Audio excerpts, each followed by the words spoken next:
সেই লোকমানের কথাগুলি আমার কাছে এত পছন্দ হয়েছে, এত মজা লেগেছে, আল্লাহ তাআলা সেটাকে নোট করে রেখে দিয়েছেন আমার রাসূলের উম্মতের জন্য একটা মেসেজ দান করে দিবেন। সুবহানাল্লাহ। লোকমান আলাইহিস সালাম মেসেজ দিয়েছেন, তার সাথে বন্ধুদেরকে বক্তৃতা করে ওয়াজ করে শোনাইতেছেন। কাছের মানুষগুলি তার কাছে বসে আছে, কিছু মানুষগুলি দাঁড়িয়ে আছে। হঠাৎ করে তার একজন বন্ধু, বান্ধব বন্ধু, সাথী বন্ধু একসাথে মাঝে দেখা করেছে। ওই বন্ধু দূরের থেকে দেখে লোকমানের মতো কথা হয়, কিন্তু এত মানুষের ভিড়ে কেমনে বোঝায় না লোকমান? এত সুন্দর কথা বলে, এত দামি কথা বলে তো লোকমান হতে পারে না। আবার ওই দেখতে তো লোকমানের মতোই মনে হয়। সুবহানাল্লাহ। দেখতে লোকমান, কিন্তু কথাবার্তা বোঝা যায় না লোকমান। কারণ যে দামি কথা বলতেছে আমার সাথে করে আড্ডা করছে, ওই লোকমানের মধ্যে এত কথা সুন্দর শুনি নাই, এত সুন্দর কথা কোনোদিন শুনি নাই। পাই কই কথাবার্তা মনে হয় এটা লোকমান না, কিন্তু দেখতে মনে হয় এটাই লোকমান। তিনি দাঁড়িয়ে দাঁড়িয়ে সারাক্ষণ কথা শুনেছেন, মজলিস দেখে গেছে, সামনে গিয়ে দাঁড়াইছে। ভাই আপনাকে দেখেছি না চিন্তা লাগে, যদি মনে কিছু না করেন আমরা একটা কথা জিজ্ঞাসা করি। সুবহানাল্লাহ বলেন। লোকমান আলাইহিস সালাম ভাই আপনি কি বলবেন এটা বুঝতে পেরেছি। আপনার সেই রাখালিয়ার বন্ধু লোকমান কি নাম?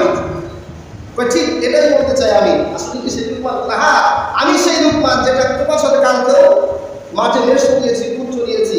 আমি সেই রাখালিয়ার একমাত্র লোকমান। সুবহানাল্লাহ। তো হঠাৎ এত চেঞ্জ কেন হলেন? এত বড় মুহাদ্দিস কেন হলেন? এত সুন্দর কথা কেন শিখলেন? কই পাইলেন? সুবহানাল্লাহ বলবেন না?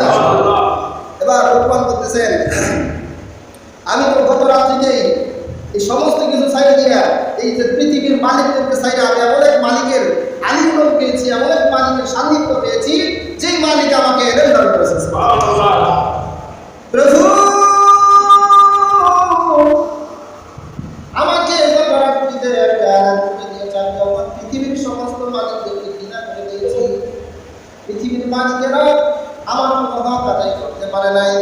আমি বুঝতে পেরেছি পৃথিবীর যারা মালিক রয়েছে, মালিক রয়েছে, এদের কাছে আমার কোনো মূল্য নাই।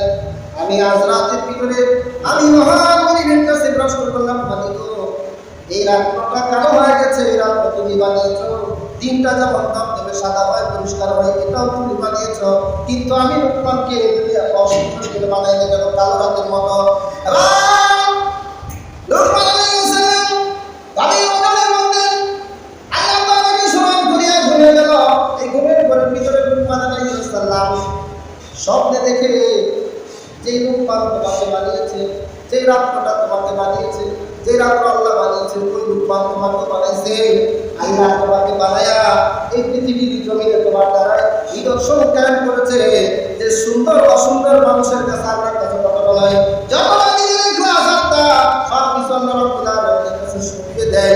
ওই ব্যক্তি হচ্ছে প্রকৃত আল্লাহওয়ালা, প্রকৃত মানুষ হতে গেলে চেহারা দিয়ে হওয়া যায় না, পোশাক দিয়ে মানুষ হওয়া যায় না।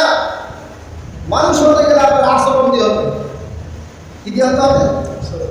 আচরণ দেখবেন, মানুষ চিনতে চাইলে আচরণ দেওয়া হবে। মানুষ চিনার কোনো মেডিসিন নাই, মানুষ চিনার কোনো মাপ নাই।